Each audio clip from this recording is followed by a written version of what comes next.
Hey guys, Blake Calhoun, and in this show I look at various movies, indie-produced movies, Hollywood-produced movies, and talk about how they're made, but then I show how you can take those filmmaking techniques used in those movies and apply them to your work. But today, actually, this episode's a little bit different. The breakdown. So my birthday was last week, and as I often like to do on my birthday, I played hooky and I went to see a movie. And that movie this year was Top Gun Maverick. Viper 1 ready. Maverick to range control, stand by. Alright, 3, 2, 1.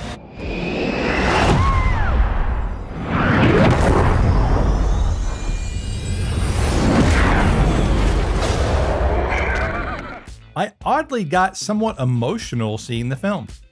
I'm not normally a very emotional guy. The last movie I cried in, I think, was Titanic. Yeah, back in 1997. I mean, come on, there was absolutely room for Jack on that door at the end. She could have slid over. Jack. Seriously, she could have made room. So yeah, I cried like a baby. I'll never let go. I promise. Anyway, with Top Gun though, I wasn't emotional because of the story, although that was emotional in certain parts. For me, it was a mix of the nostalgia because of the original 1986 film, which I did see in theaters actually. I grew up in the 80s and, I didn't miss a movie back then for sure. But really, maybe more than the nostalgia aspect was the fact that these kind of big popcorn, family-friendly action movies aren't really made anymore. I don't like you because you're unsafe. That's right. Unless, of course, the hero wears a cape. I've got nothing against comic book movies, nothing at all. I like them for the most part, but I'm really just kind of tired of seeing them. It was so nice to see a big movie on the big screen in a theater with no Marvel or DC logo attached to it. That is pretty rare these days. I can only think of maybe a few other movies or franchises today that are like this type of movie. One of them really is another Tom Cruise franchise, and that's Mission Impossible. The other might be the James Bond movie franchise, although neither of those are quite as family-friendly, in quotes, as Top Gun. And by the way, I'm not talking about kid movies here. I'm talking about entertaining popcorn movies that adults, along with kids, really teenagers, young teenagers, can enjoy.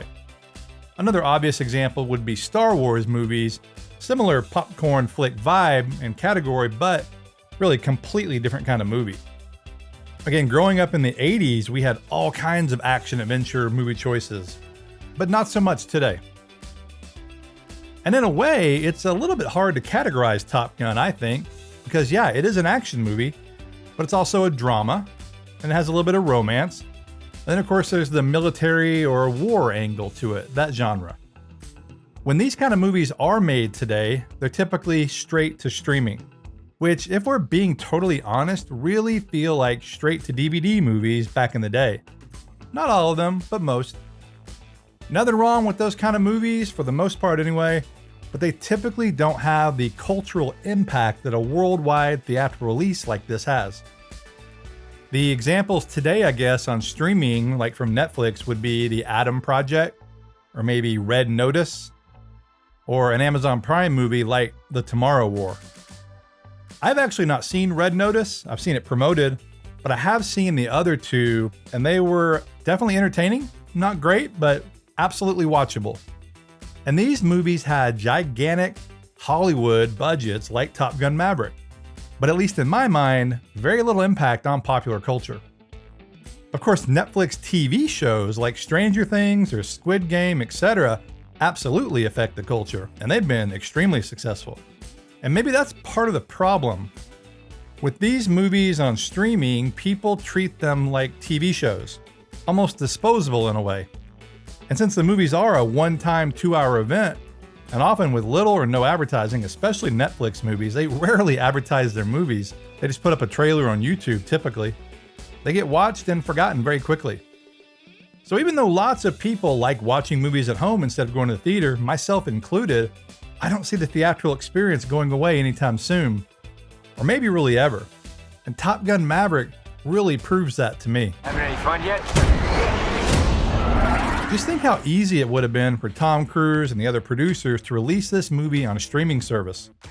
I've heard there were numerous offers with gigantic sums of money. I'm sure it was tempting. It's so crazy to think they started shooting this in 2018 and it was ready summer 2020, but then they delayed it multiple times, which ended up being 2 years because of the pandemic. And that ended up being a genius decision. And that's really my main point here. Tom Cruise may have single-handedly saved the theatrical movie-going experience.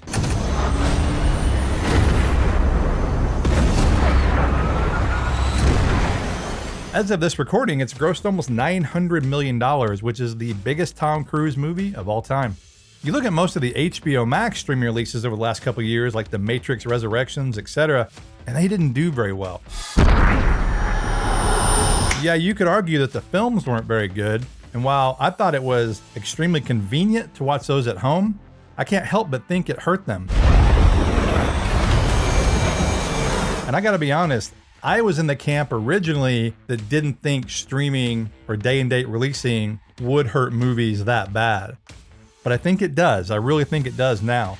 And what I mean, obviously, is them not being in theaters either first or simultaneously, but really first.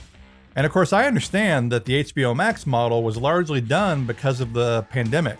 Lots of people weren't going to theaters, or of course, in the beginning, the early part of the pandemic, most theaters were actually closed.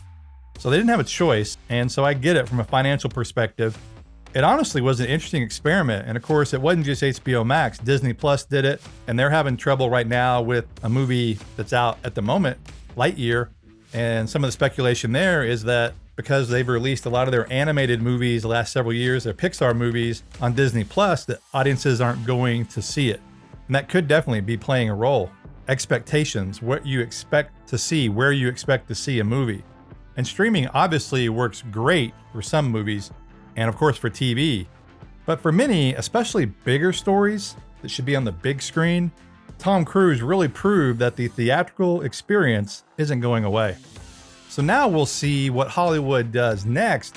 Will they produce more theatrical movies like this? Not just comic book superhero films is what I mean. They obviously are still producing big budget movies. Most of them are comic book movies or family-friendly animated films.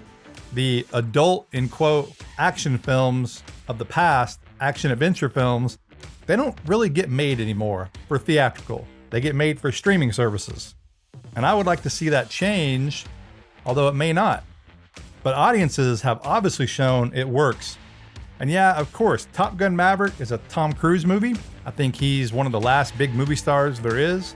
And it's a sequel to a popular original film, but I really think there's more to it than just that.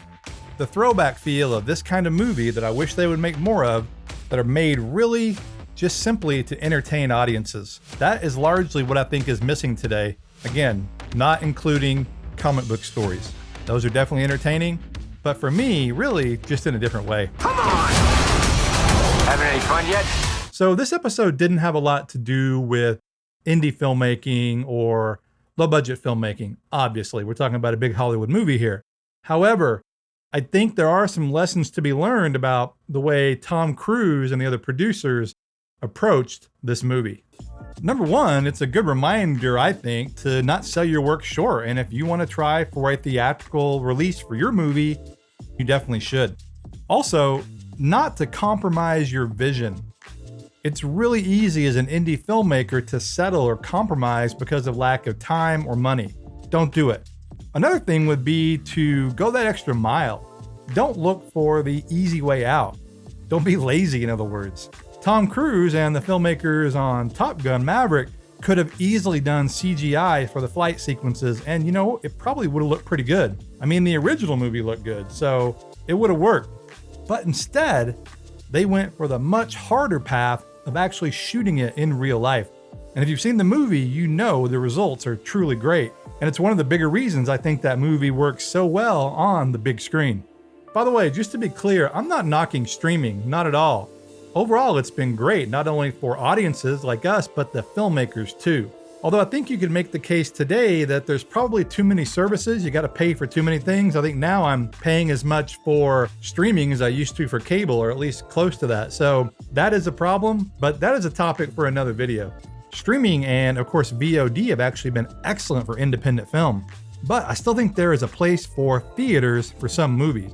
Although most likely you won't have Tom Cruise in your movie, and you wouldn't have the ability to shoot live action F-18 combat sequences, flying sequences, but hey, you never know.